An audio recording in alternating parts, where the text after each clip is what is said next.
गुप्त नवरात्रि का यह पावन समय साधना, संयम और आत्मशक्ति को जागृत करने का विशेष अवसर है। वर्ष में आने वाली यह नवरात्रि बाहरी आडंबर से नहीं, बल्कि अंतर्मन की श्रद्धा से जुड़ी होती है। इन दिनों मां दुर्गा गुप्त रूप से अपने भक्तों की परीक्षा भी लेती हैं और कृपा भी बरसाती हैं। शास्त्रों में कहा गया है कि गुप्त नवरात्रि के दौरान किया गया जप, पाठ और स्मरण सामान्य दिनों की अपेक्षा कई गुना फल देता है। विशेष रूप से दुर्गा सप्तशती का पाठ इस काल में अत्यंत प्रभावशाली माना गया है, क्योंकि इसमें मां की महाशक्ति, करुणा और संरक्षण तीनों का वर्णन है। दुर्गा सप्तशती केवल एक ग्रंथ नहीं, बल्कि जीवन के संघर्षों और समाधान का दर्पण है। इसमें बताया गया है कि जब मनुष्य अपने कष्टों से घिर जाता है, तब मां महामाया किस प्रकार उसे सही मार्ग दिखाती हैं। राजा और वैश्य की कथा हमें यह सिखाती है कि दुख चाहे बाहरी हो या आंतरिक, समाधान केवल मां की शरण में ही मिलता है। आज गुप्त नवरात्रि के इस प्रथम दिवस से हम दुर्गा सप्तशती के पावन श्लोकों का पाठ आरंभ कर रहे हैं। यह पाठ केवल सुनने के लिए नहीं, बल्कि मन से अनुभव करने के लिए है। आप जहां भी हों, जिस भी अवस्था में हों, मां का नाम स्मरण करते हुए इस पाठ में सहभागी बने। मां चंडिका से यही प्रार्थना है कि वह हमारे जीवन के गुप्त कष्टों को दूर करें, हमें धैर्य, विवेक और शक्ति प्रदान करें और इस नवरात्रि को हमारे लिए आत्मशुद्धि का माध्यम बनाएं। आइए श्रद्धा और संयम के साथ दुर्गा सप्तशती के प्रथम अध्याय का पाठ प्रारंभ करें। जय मां दुर्गा। नमश्चंडिकाय। अर्थ मां चंडिका को सादर नमन है। मार्कंडेय उवाच। सावर्णिर्नुर्नाम महासामर्थ्यवान नृपः निजे कालांतरे चक्रे राज्यमन्य सुरैः स।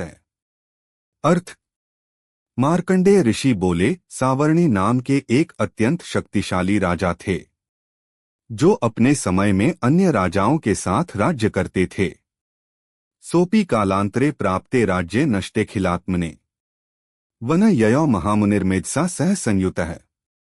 अर्थ समय के परिवर्तन से जब उनका राज्य नष्ट हो गया, तो वे सब कुछ त्याग कर मेधा ऋषि के साथ वन चले गए। तत्राश्रम पदं पुण्य मुनिना तेन निर्मितम शांत रमणीय चैव नानामृग गणान्वितम। अर्थ वहां ऋषि द्वारा बनाया गया एक पवित्र आश्रम था, जो शांत, सुंदर और अनेक पशु पक्षियों से। तस्मिन् स्थाने स्थितो राजा दुःखशोक समन्वितः चिंतयामास तद्राज्यं भ्रंशितं कर्मणा फलम। अर्थ उस आश्रम में रहते हुए राजा दुःख और शोक से घिरे अपने नष्ट हुए राज्य को अपने कर्मों का फल मानकर विचार करने लगे। एतस्मिन्नेव काले तु समाधिर्वैश्य सत्तमः स्वदारैर्धन लोभेन त्यक्तः शरणमागतः। अर्थ उसी समय समाधि नामक एक श्रेष्ठ वैश्य धन के लोभ के कारण अपने परिवार द्वारा त्याग दिया गया और शरण लेने वहां आ पहुंचा।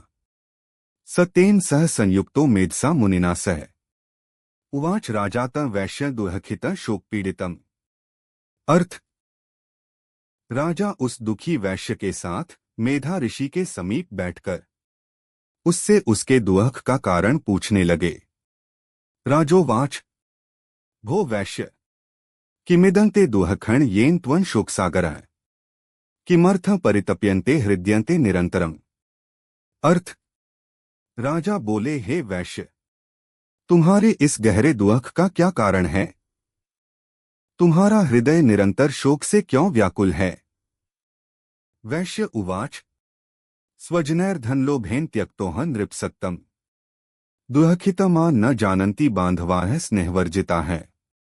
अर्थ वैश्य बोला, हे राजश्रेष्ठ, धन के लोभ में मेरे अपने संबंधियों ने मुझे त्याग दिया है। वे मेरे दुःख को भी नहीं समझते।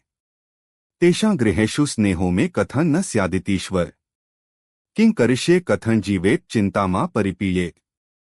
अर्थ फिर भी मेरे मन में उन्हीं के लिए स्नेह बना रहता है। मैं कैसे जीवित रहूं, क्या करूं, यही चिंता मुझे सताती रहती है। एवं तयोर्द्वयोः प्रोक्ता चिंता तत्र महामुनेः मेधसो मुनिवर्यस्य जगता हितकारिणः। अर्थ, इस प्रकार राजा और वैश्य दोनों ने अपने अपने दुहक मेधा ऋषि से कहे, जो संसार का कल्याण करने वाले थे। आज गुप्त नवरात्रि के इस पावन दिवस पर दुर्गा सप्तशती के श्लोकों का यह पाठ मां चंडिका के चरणों में समर्पित किया जाता है। यदि इस पाठ को सुनते समय आपके मन में श्रद्धा का भाव जागृत हुआ हो, तो यही इस साधना की पूर्णता है। मां महामाया से प्रार्थना है कि वह हमारे जीवन के गुप्त कष्टों, भय और बाधाओं को दूर करें और हमें धैर्य, विवेक व आत्मबल प्रदान करें। कल गुप्त नवरात्रि के अगले दिवस दुर्गा सप्तशती के अगले श्लोकों के साथ फिर से मां की